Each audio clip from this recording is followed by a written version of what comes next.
I'm Dr. Tracy Fanara, and you are watching EarthX. I have something really special for you. My friend Gaelin Rosenwaks is here. And, you know, people talk about Sylvia Earle, Kathy Sullivan. She is today's hero, doing the things here and now. Thank you so much for coming. Well, thank you for having me. I'm excited to be here. I'm excited to have you here. And especially because whale has become the, WH word of the year. And there's so much to learn about whales. And I feel like the general public loves whales, but there's so much they don't know. Yeah. What got you started on your adventures? So I started because when I was a little girl, I looked into the eye of this whale.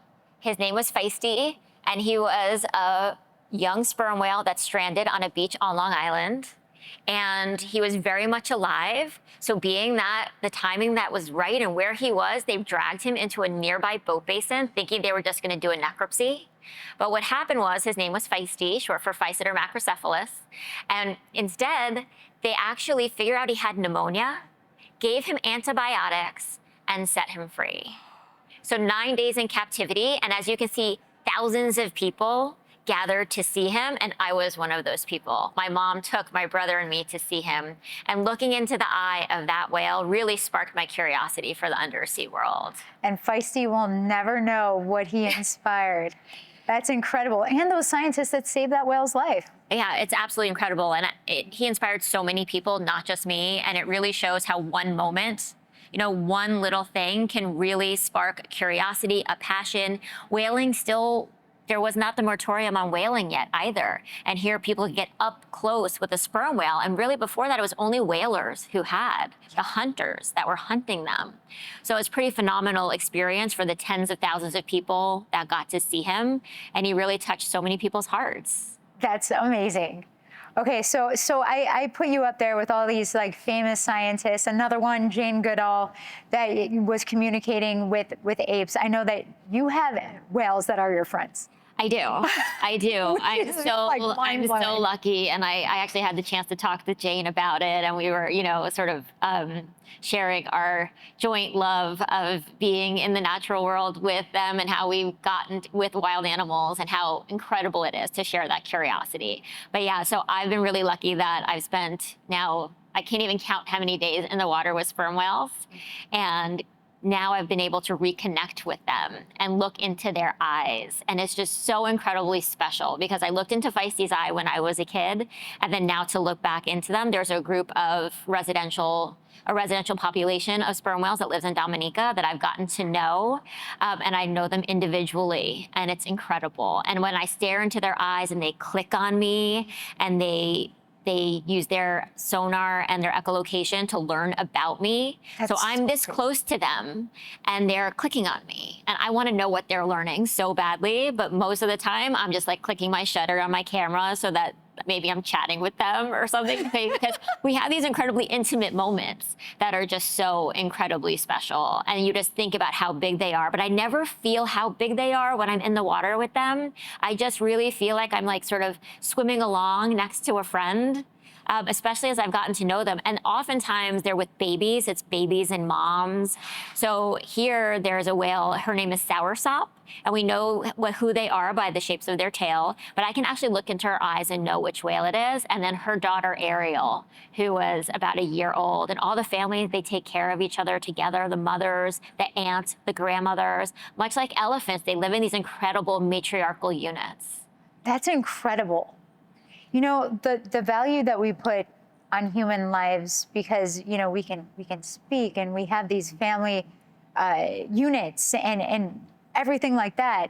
Like thinking about, while you were talking about whales, I'm they're like humans and human families, and we should be protecting them as if we would be protecting humans, because they are a keystone species, right? They're an indicator of how the rest of the world is doing. Oh yeah, absolutely. I mean, they are absolutely incredible. They live in these family units that are so close, and they take care of one another just like humans. And their life history mimics humans as well.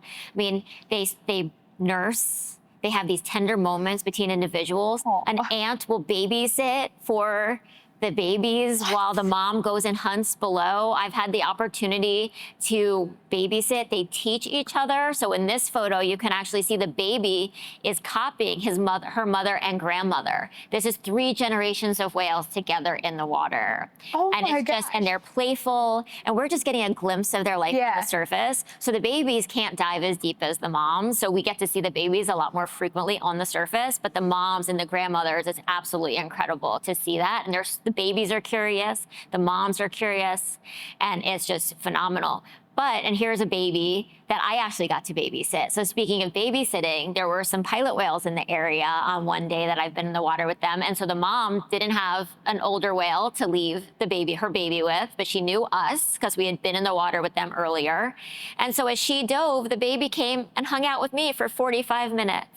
And played with me like a puppy. I would like turn my arm and she would like roll over. I mean, phenomenal, a phenomenal moment. Yeah. This is like crazy. I mean, you can't make it up. Crazy. Right, you can't make it up. It's just so magical. And it's, God. Somehow she trusted us. And then 45 minutes later, the mother surfaced. You heard her clicking in the distance. The baby just turned and then you saw them reunite on the surface. Oh my gosh, that's incredible. Yeah, it was amazing. And also like these crazy tender moments of grooming. Yeah. Here's a mom grooming a baby, picking dead skin off of the baby, much like the chimps, you know, how Jane saw that happening. And then other moments like that we do get to witness as these whales swam by me, and then I got to witness nursing. So you just do feel this like incredible human connection as you're watching these whales do very just mammalian things. Because at the end of the day, we're mammals, they're mammals. So there's so many similarities that we get to see. I mean, and I think I already know what the answer is, and you kind of already answered this, but I've worked with gators and sharks and even microscopic organisms, and they all have their own, or gators and sharks have their own personalities, but even the unicellular organisms were different among a batch. Like some of them were more resilient than others. Like some were able to uptake nutrients more. Like, are you noticing that there were personalities with the whales as well? Oh, there's definitely personalities with the whales. Certain ones don't like me to be in the water or anybody to be in the water. They'll sort of see a boat and turn, which is fine. We respect that. We let the whales dictate any of our interactions. And then other whales, like the ones that, you know, fortunately like to pose for the camera. And then others just want to get as close to me as possible. And you're like, I'm like backing up away from them as I'm in the water. I'm like, I'm not touching you, like, but I just want to witness this, but they're staring at you.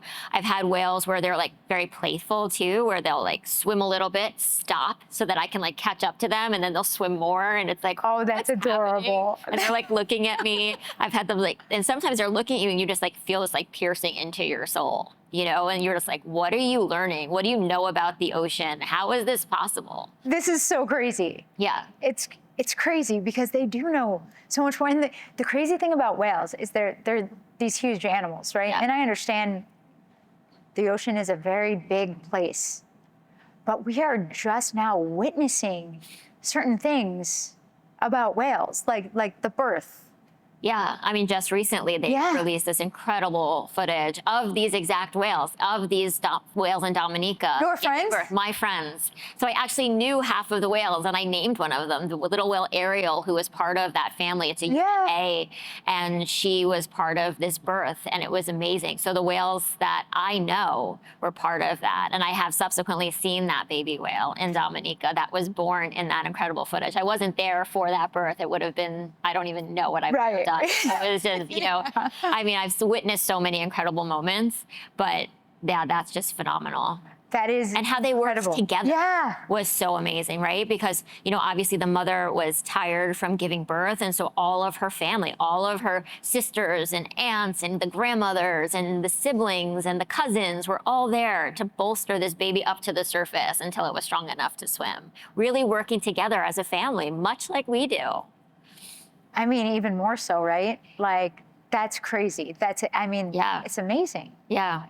It's absolutely amazing. And, you know, we're talking about how amazing the whales are, but we're not meant to live in the ocean, you know, and you're down there with them. Like that is really intimidating. Like and you're free diving too. How did you get to a point where you're able to hold your breath? Like what's your record? I can hold my breath for about 4 minutes. Wow. But when I'm swimming with the whales, I just forget to breathe sometimes. I almost always have a safety swimmer with me because I just lose myself in the moment. Of course. But sperm whales are one of the best free divers on the planet, so you can sort of learn from them too. They do these incredible breathing patterns right before they dive, much like we do. So we load our lungs with air. So yeah, I mean, as a trained free diver, you know how to hold your breath longer, to do it safely. So yeah, there's a lot of training involved to make sure that you can get down to make these images. Yeah. And then when you're in the water with the whales, though, I just forget. I forget how big they are. I forget that I just feel more at home in the ocean than really anywhere else. That's amazing. It's amazing. I want to get there someday. Well, we'll have to someday. get there. I know I have to go out with you a whole bunch. You got to be patient with the baby steps. Steps. I'm used to a tank and back to back. The whales are usually pretty accommodating. Yeah. And it's just about a gentle approach and letting them dictate dictate the interaction. All right. So, with all your experience with whales, what do you think their biggest threats are right now, and how can we do things to protect them and support their well-being? Yeah. So their biggest threats are much like any animal or creature in the ocean. I mean, we are their biggest threat. I mean, we've always been their biggest threat. They're huge, right? They're the largest predator on the planet. They also have the largest brain, so they can learn to get away from humans in a lot of ways. However, entanglement is one of the biggest issues for them. Ingestion of plastics, because a plastic bag looks like something that they're going to eat. Right. And I've actually seen whales with plastic in their mouths.